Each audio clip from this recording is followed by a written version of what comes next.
For 400 years after slave ships made their first journey from Africa to the American colonies, our next guests are putting a spotlight on the consequences that still resonate to this very day, and was celebrating the unsung contributions of Black Americans and talking about ways to correct a really shameful history. 400 million people of African descent living outside of the continent. Mm-hmm. Yeah. And every single person needs to go to Africa to experience that. Africans in the continent, we are having a problem of colorism. And right now, we are facing, many of us Africans, we have the problem also of inferiority complex. Watch this video and I'll get back in the end. That I want to share with you guys, because here in Tanzania, on the coast of the Indian Ocean, you see a lot of different peoples and a lot of different nations. So like Iranians, Pakistanians, people from India, people from all over. And so as you're looking at the dynamics when you like drive down the street here and when you meet different people, you start to wonder, why is it that it's easier for them to assimilate here, even though they don't look like the people here and we do? And then people like us, not physically us, but others who have come to Africa have ended up leaving and they don't enjoy it. And so what is that difference? And so she was explaining that the difference is that India, Pakistan, Iran, all of these places look similar to Tanzania. So when they come here, they're like, this is similar to my home. And so they assimilate well. They know the language very well a lot of times, Swahili. And then for us as Black Americans, this is the American disadvantage, right? As Black Americans. Although we look like our brothers and sisters here, a lot of us definitely don't speak the language. And then number two, it's different going to stores that are outside, open air markets. Just seeing the lack of infrastructure, which really isn't a bad thing. But I just want to share that with you because that's something to think about as you're thinking about coming home, coming back to Africa, whether it's Tanzania, Rwanda, Kenya, Ethiopia, South Africa, Ghana, Sierra Leone, wherever it is. And I just encourage you to be open-minded. Definitely be open-minded and just see the beauty of the place. And before you leave, you really have to have a disdain for America. So you really have to be so tired of the West so that when you do come out, you know in your mind that you're never going back, that you never want to return. And you don't have to return if you don't want to. You literally don't have to. No matter how many people you see that end up not liking Africa or end up, doing whatever, I'm telling you right now, there's people from all over the Middle East, Lebanon. There's people from Lebanon that go to Sierra Leone and just build communities there. And so it's possible to stay here, and it's possible to build community here, and to have your entire lifestyle here, and to love it here, and to just live your best life in Africa. It's possible. You can do it. You can live your dream life in Africa. We're doing it. We know people who are doing it. And the crazy thing is, a lot of these peoples and nations, they've been here for like decades, like a long time, established companies, established different things.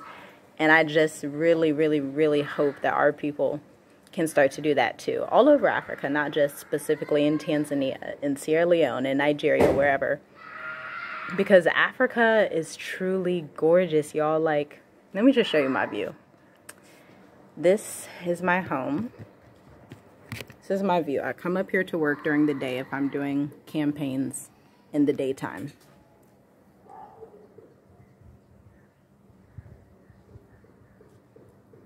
Like, I can never get tired of this, like, ever. And so I would never, ever, ever think about even stepping foot in America again. I hope by the grace of the Most High, I would never have to do that. And I hope that you too can experience this greatness, even when you feel like it's difficult, or when you feel like you miss fast food in America, or whatever it is that makes you want to go back there. I encourage you to stay on the ground here, make connections, explore different areas, definitely explore. Just be free. Get rid of the mental shackles, right? Because all of these thoughts that you need fast food and you need all of these crazy health insurance premiums and all these things you need that you really, really don't need at all, like 0% you don't need it. That's mental slavery. That's mental instability, right? Because you're just connected back to something that you don't need. It's a lie. The truth is that you don't need it. What you need is a house and food. That's what you need. Everything else is a want, right? So that's what I have to share with you right now. The American disadvantage. Get over the American disadvantage, and you can live your best life in Africa too. After listening to the sister, here's what I can conclude. First of all, Tanzania was colonized by the Germans and then the British. But there is a person who came first. The person who came first were the Portuguese. After the Portuguese came the Arabs. These Arabs were from a place called Oman. In Oman, there came a sultan who was called Said. He came to East Africa. He came to an island called Zanzibar. In Zanzibar, he started an empire of his own, and many Arabs followed him down to the island from Oman to the island of Zanzibar. The city he was coming from was called Muscat. Now that is why Tanzania is heavily influenced by the Muslim culture, by the Arab culture. It started way back, thousands of years, hundreds of years, not thousands, but hundreds of years. So this is something that African Americans should understand, but it should not deter you from moving to Africa. Also remember this, these people are building communities, these people are building clusters for themselves. The thing that I'm always telling you from the videos I've been putting, if you move to Africa, don't isolate yourself. Don't do that. If you isolate yourself, you'll feel outside. You'll feel you don't belong. But you should feel that you belong once you have joined a circle. A circle is a shield that will cover you from the outside influences.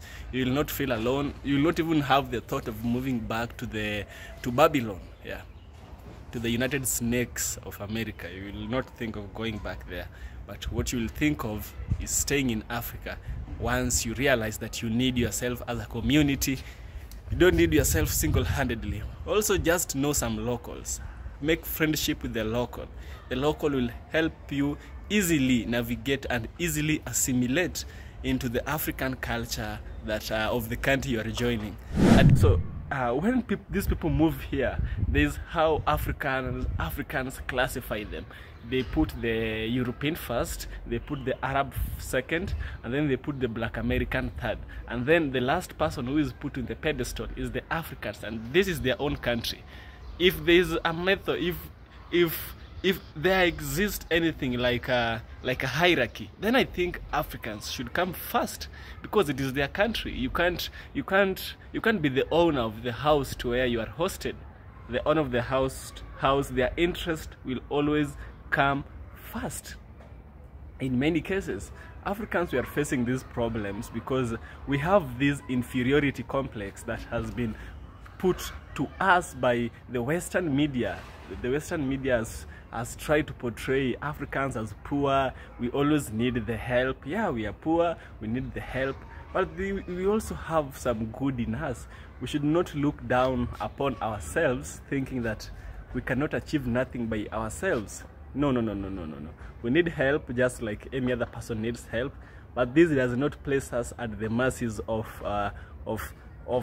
the inferiority complex, you know. There's no way I will treat a Mzungu better than I treat my brother. In Africa, even in Kenya, that happens. I was once in an event at a place called KICC. This place, it was being closed at 6, but I could see some Koreans came and they were able to be let move inside. But we were being taken out of the place. I was shooting some video, I couldn't even finish. But I saw a Korean person being treated well by the reception. I agree that we have to treat our guests well, but not to the expense of disrespecting, of not valuing our brothers. Because charity starts at home. Before we show those white people that we love them, I think we should love ourselves first. Love your neighbor before you love somebody who is far. If you don't love your neighbor, trust me, you don't love that person. There's only one mistake, that when they do, you'll blow them away. When they fail to give you money, Africans, we respect, many of us, we respect these people from outside Africa because we perceive them as rich. We perceive them because they have, many of you people who come, even African Americans, many of you who come from outside Africa, you have the lighter complex. And it's as if Africans, we worship this lighter complex. African ladies right now, many of us are moving outside. We are bleaching. Even the media companies want light-skinned ladies, you know. If you want to go and work in a shop, you have to be light-skinned. So even the Africans themselves are putting themselves down.